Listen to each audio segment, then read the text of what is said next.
bang makita siya? Hindi ko alam. Bahala na. Tama, paano naman natin siya makikita? Wait lang. Bakit? Parang kasing kasabot niya si Hana. Waiting kami sa mga classmate ko. Kasama ko pala si Bianca at Ana. Sungit naman nun.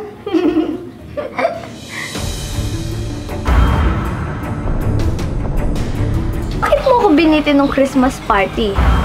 Di ba sabi ko sa'yo may plano tayo? Na-bad trip kasi ako sa Angel na yan. Sige, okay lang naman. Pero may plano tayo ngayon. Hi guys!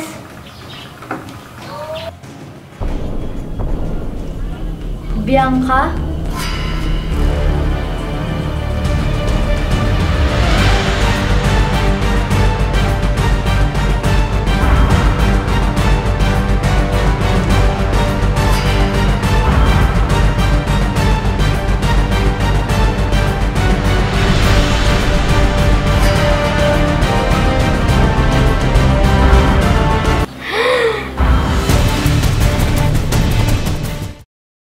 Hana, sabihin mo na kung nasan si ate. Baka ano pang mangyaring masama sa kanya. Huwag kayong mag-alala. Hindi niya naman sasaktan yung kakambal niya. Gusto niya lang makasama. Mali pa din ang ginawa ni Bella. Pero hindi ko alam kung saan siya dinala. Ano? Nagsasayang lang kami ng oras sa'yo. Hana, please lang. Tulungan mo kami mahanap si Ate Bianca. Wait lang, may natatandaan akong place na sinabi niya, baka doon sila pumunta. Saan? Sasabihin ko sa inyo, pero wag na kayong magalit sa akin, ha? Patawarin niyo ako sa nagawa ko. Oo na nga! Ang dami mo ba sinasabi? Nasaan talaga? Sumunod kayo sa akin. Tara! Tara!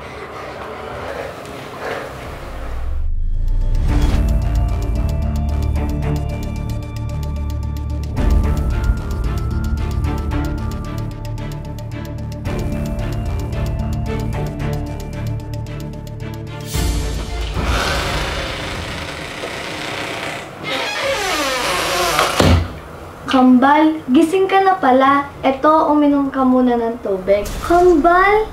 Ikaw ba si Bella?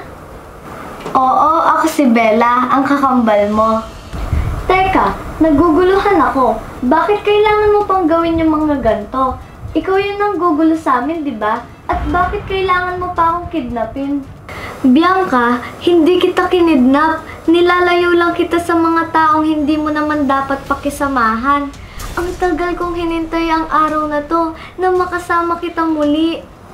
Bella, hindi masamang tao si Mami at si Angel at ang mga kaibigan ko. Ipapaliwanag ko lahat sa iyo mamaya. Alam mo ba, buong buhay ko, sobrang lungkot ko dahil nawalay ka sa amin ni tatay.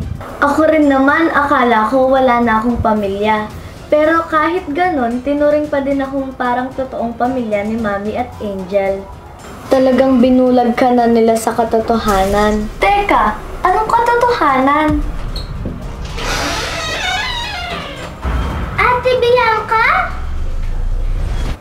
Teka, saan si Ate Bianca dito? Si Bianca yung walang nanal, si Bella yung may nanal dito.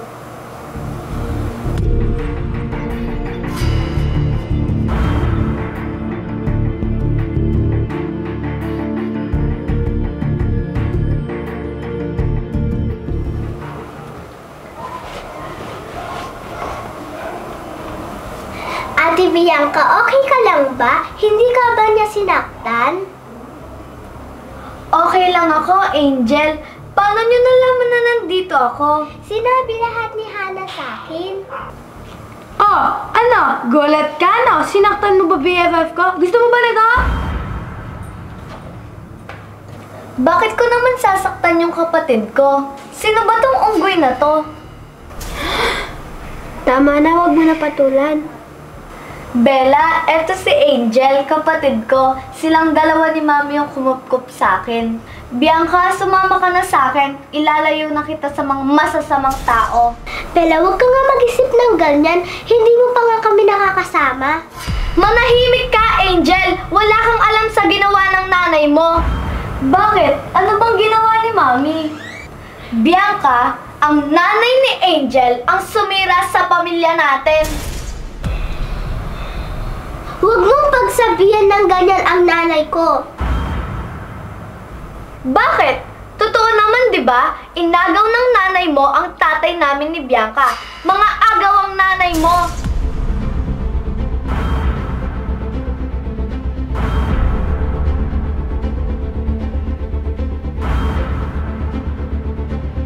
Ang nanay ni Angel ang sumira sa pamilya natin.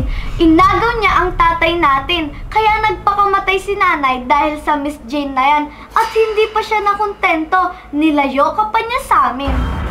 Totoo ba yung sinasabi mo? Hindi totoo yan. Hindi ako maniniwala hanggat hindi ko naririnig kay nanay. Ate Bianca, huwag ka makinig sa kanya. Bianca, ako lang ang totoong nagmamalasakit sa'yo. Kaya sumama ka na sa akin para makilala mo na ang tatay natin.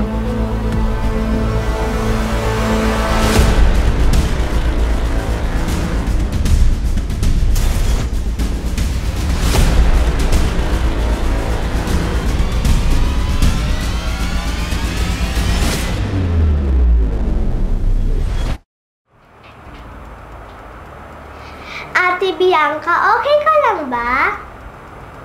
Ate. Angel, pwede ba? Huwag mo muna akong kausapin. Ate Bianca, bakit ka ba nagagalit? Huwag mo sabihin naniniwala ka sa kakambal mo. Oo, dahil siya ang totoo kong kadugo at kayo ni Mami. Ano ate? Ano kami ni nanay sa'yo? Kulang ba yung pagmamahal na binigay namin sa'yo? Kung maniniwala ka sa kakambal mo, edi maniwala ka. Basta ako, hindi ako maniniwala hanggat hindi ko naririnig kay nanay. Ayan ang hirap sa'yo ate. Naniniwala ka agad na walang ebidensya? Oo na, Angel! Tama na! Gulong-gulo na ako! Hindi ko na alam ang totoo! Nag-aaway ba kayo? Nanay! Mga anak, ano ba yung problema? Na, yung kakambal ni Ate Bianca. Kakambal niya? Nakausap niyo? Sige, Angel, maupo ka muna. Nay, totoo po ba na ikaw ang dahilan kung nasira ang pamilya nila at kung bakit nagpakamatay ang nanay ni Ate Bianca? Angel, Bianca, hindi totoo yan. Pero bakit po ganun ang sinabi niya? Makinig kayo. Nagsinungaling ang tatay nila sa akin. Ang sabi niya, binata siya at walang anak. Kaya minahal ko siya ng sobra. At ikaw yung anak namin, Angel. Nung nalaman ko na may asawa at anak siya, iniwan ko ang tatay niyo. Nung nalaman ng nanay mo, Bianca, ang nangyari. Sobra siyang nalungkot, kaya nagpakamatay siya. Uminom siya ng gamot, at ayun ang nakita sa CCTV. Pero hindi ko alam na yung nanay mo pala ang binigyan ko ng tubig. Kinuha kita noon, Bianca, dahil mag-isa ka na lang. Ang sabi ng mga pulis, lumayo yung tatay mo at sinama niya ang kakambal mo. Maniwala kayo sa akin. Mayroong ebidensya lahat ng mga sinasabi ko. Hindi ko kayang mang-agaw at manloko ng tao. Tatay ko at tatay ni Ate Bianca, Nay, ay iisa lang? Magkapatid kami sa ama? Oo, Angel. Bianca, magkapatid kayo ni Angel sa ama. At tinuring kita na totoong anak. Mami! Naniniwala po ako sa sinasabi niyo. Ate, totoo magkapatid tayo! Sobrang saya ko!